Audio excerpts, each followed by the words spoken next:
I'm so hungry. All right, so what do you think? Okay. For one thing, the dog that's like made out of like polyurethane or whatever. Yeah, the dog is a ventriloquist, yes. Mm-hmm. Right. Yeah. Or can throw his There's voice, yeah. Right. There's that part. The lady didn't seem particularly realistic either.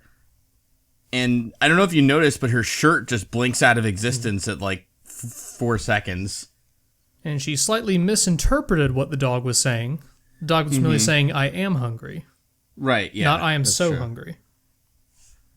I don't know that the dog was really even saying that, if you want to know the truth Well, of it. we don't know if the dog is real. No. So this is a product, huh? Yeah, it's an application. This application is developed in such a way that makes it possible for everyone to translate language and requests of animals. I don't know that that's true. And the project title rolls right off the tongue, Development of Talking Language Translation App for Pets. That's true.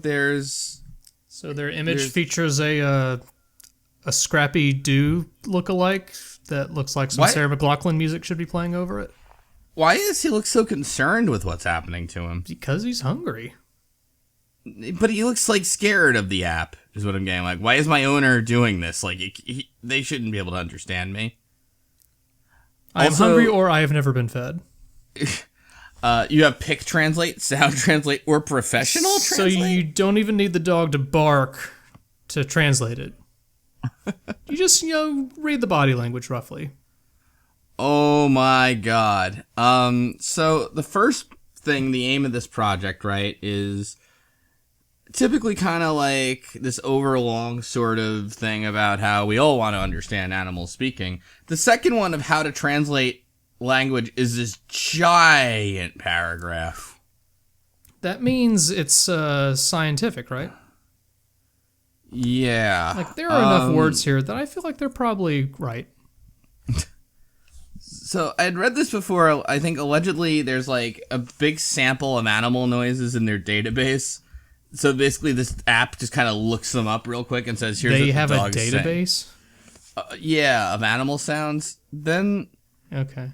but you also need the camera to And determine animal the... pictures for pic translate? No, the idea is apparently they can determine what dogs are saying not only by the sound of their barking, but also the shape and angle of their mouths as they're speaking. That's not true, I don't think. What if the dogs don't move their mouths like in the video? Well, then it's very easy to tell because they're hungry. What if they're hungry or just stuffed?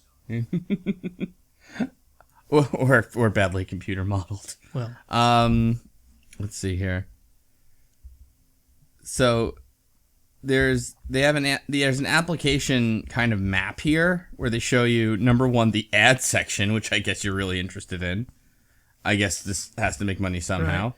right, so they have an ad section on 1, but then further down on 7, there's a link for buying an account. Oh, yeah. So they kind of skip the whole free part of freemium. Mm-hmm. Right. I'm assuming the professional translate in red means there you have to pay for that too, right? Yes, because they have a huge call center of people on standby. If you go to Eager to listen to barks 24/7. the initial screen to start, you can your profile screen, you can have a new profile or load a profile. Mm-hmm.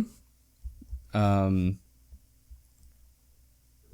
I guess your profile is a dog, and then So do you need to bark like a dog to have it translate the name of your dog? I don't know. And then Because it looks I don't like that's know, an option. in the third screen, then for creating a new a profile is misspelled again, and then you have the name, your animal, and it's stirps. I believe that is a fancy science term for the family that they come from.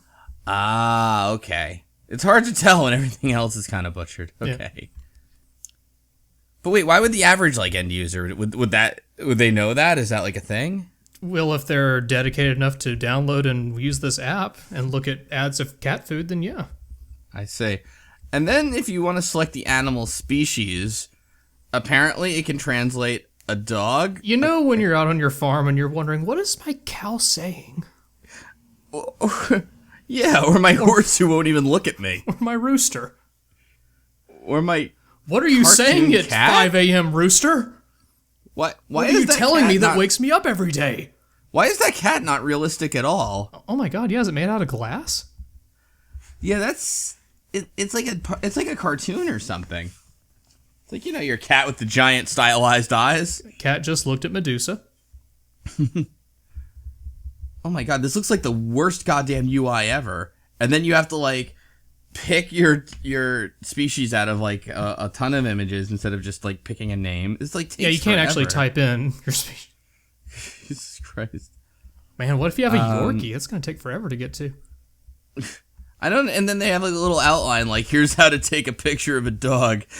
Dogs like to stand perfectly still and make sure its tail is up and its penis is there too.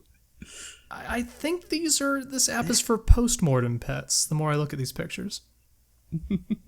Dog is being possessed by a ghost. You can get a picture of that. And then if you look at the target market of the project, Gullible people. all the owners and enthusiasts who are interested in better communication that may be treated as a member of their family. That's right. And by the way, apparently one of the risks and challenges is that you'll be part of something really big. Oh. That is pretty risky. Maybe it's like how Pokemon Go is going to sell all their location data. This app is going to sell all their barking data. Well, they still have 56 days to make $200,000. I'm optimistic. You know what, too? I might throw them €1. I mean, with stretch goals like, thanks, how can it not succeed?